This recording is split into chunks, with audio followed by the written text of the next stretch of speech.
लिखा भी है, क्या लिखा है? Sum of all the forces should be, अच्छा फोर्स क्या था, क्वांटिटी है, स्केलर या वेक्टर बेटा? तो एडिशन कैसा करेंगे, स्केलर या वेक्टर? वेक्टर एडिशन करेंगे, यस और नो?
अपने को दिया है तीन vector P Q R, P और क्यू जो है वो 150 डिग्री का बना रहा है, और क्यू और आर जो है वो 120 डिग्री का बना रहा है, यही है। This is P Q and R, this angle is 150 degree, this angle is 120 degree, तो remaining angle is 90 degree, remaining angle is clear यहां तक। लास्ट लेक्चर में अपन कंपोनेंट्स करना सीख रहे थे, क्या करना सीख रहे थे? कंपोनेंट्स करना सीख रहे थे, जिसमें हमने कहा था सर एंगल के साथ वाला cos थीटा लिखते हैं और उसके परपेंडिकुलर वाला sin थीटा लिखते हैं, क्या लिखते हैं बेटा? sin theta. देखो कंपोनेंट करना सीखते हैं, मान लो कि यहां से एक हॉरिजॉन्टल लाइन ड्रॉ कर, क्या ड्रॉ किया? हॉरिजॉन्टल लाइन, तो ये वाला जो एंगल है ये एंगल हो गया कितना बेटा? 90 डिग्री, कितना डिग्री? तो रिमेनिंग एंगल कितना हुआ? 30 डिग्री, कितना डिग्री? Very good. अब इस क्यू का अगर मैं दो कंपोनेंट करूं, कितना कंपोनेंट करूं? दो कंपोनेंट करूं, एक अलोंग द लाइन और एक perpendicular to the line, along the line, और तो एक कंपोनेंट इधर आएगा अलोंग द लाइन और एक कंपोनेंट इधर आएगा perpendicular to the line. Along the line वाला cos थीटा का sin थीटा हुआ, एंगल से बन रहा है, तो अलोंग द लाइन लिखेंगे तो ये लिखेंगे q cos थीटा, मतलब q cos 30 डिग्री, और इधर लिखेंगे q sin 30 डिग्री, यस और नो? क्या इस वाले को दो हिस्सों में तोड़ दिया बेटा? मतलब अब ये वाला ना होकर के ये दोनों येलो वाला बचा, यस और नो? दोबारा इस डायग्राम को हम ड्रॉ करें तो मैंने ऐसा कहा कि सर ऊपर की डायरेक्शन में और एक इस डायरेक्शन में दो फोर्स हैं, एक है q sin 30, q sin, और इधर है q cos 30, तो येलो बनाया बेटा, तो व्हाइट वाला बच गया, एक बच गया p और एक बच गया r, इधर हो गया p और इधर हो गया, यही कहानी है। अगर नेट फोर्स जीरो होना है, अगर नेट फोर्स मतलब ना हॉरिजॉन्टल डायरेक्शन में फोर्स होगा और ना ही वर्टिकल डायरेक्शन में फोर्स होगा, तो कहने का मतलब सर हॉरिजॉन्टल डायरेक्शन में कोई फोर्स नहीं, मतलब p को कौन बैलेंस करेगा? q cos 30, और r को कौन बैलेंस करेगा? क्यू साइन, तो दोनों आपस में बराबर होने तभी तो कैंसिल आउट होंगे। तो मैंने कहा sir R will be equal to Q sine 30, R will be equal to और P will be equal to Q cos 30। आया ना? आपसे क्या पूछा है इसमें? रेशियो क्या पूछा है? अगर मैं इन दोनों को डिवाइड कर दूं, दोनों क्या कर दूं, तो क्या कैंसिल आउट हो जाएगा? क्या कैंसिल आउट हो जाएगा? Sine 30 by cos 30 is tan 30, tan 30 की वैल्यू 1 बाई क्या आर और पी का आ गया रेशियो। आया ना? अब क्यू का भी निकाल लें, किसका निकाल लें? कोई भी एक टर्म पकड़ लो, जैसे मान लो पहला वाला टर्म है that is r equals q sin, r equals q sin, तो r बाई q निकाल सकते हैं, sin 30 के बराबर आएगा व्हिच इज 1/2, यस रेशियो मिल गया, तीनों को डिवाइड कर दो, you will get the answer. Done. Next question number 6।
क्या r और p का आ गया रेशियो। आया ना?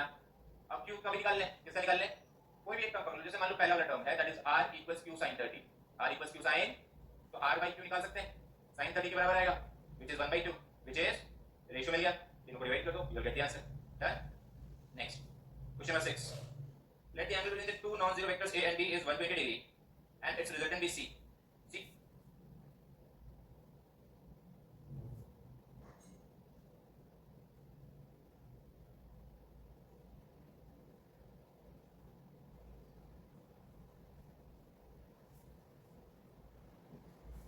p must be equal to mod a minus b must be less than mod a minus b। ठीक है ठीक है ठीक है ठीक है। देखो क्वेश्चन नंबर 6, दो वेक्टर गिवन है बेटा, कितने वेक्टर गिवन है? ए वेक्टर और बी वेक्टर, दोनों के बीच का एंगल कितना है? Acute angle obtuse angle, obtuse angle है। तो मैंने कहा था मेरे पास दो वेक्टर है, एक वेक्टर इधर है ए वेक्टर, एक वेक्टर इधर है बी वेक्टर। आया ना? दोनों के बीच का एंगल कितना है बेटा? 120 डिग्री।